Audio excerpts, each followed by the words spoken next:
অমানবিকতার নিরিখে শুক্রবার শিরোনামে এসেছিল বর্ধমানের পিজি নার্সিংহোম। বকেয়া টাকার জন্য মেয়েকে আটকে রাখায় আত্মঘাতী হন বাবা। শনিবার শিরোনামে এলো নবাবহাটের রিলিফ নার্সিংহোম, যা পিজি নার্সিংহোমের একদম কাছে। দুটি ঘটনায় সাদৃশ্য অনেক। পিজি ও রিলিফ দুটি নার্সিংহোমেই হয়রানির শিকার আদিবাসী পরিবার। দুটি ক্ষেত্রেই টাকার জন্য আটকে রাখা হয় রোগীদের। দুটি ঘটনাতেই উঠে আসছে অসাধু অ্যাম্বুলেন্স চক্রের নাম।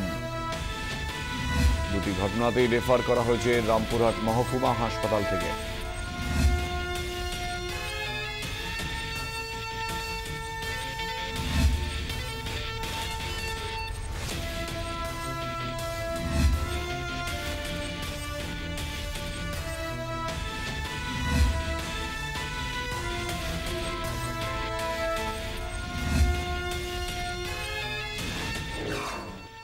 এখন প্রশ্ন, গোটাটাই কি তাহলে একটা চক্র?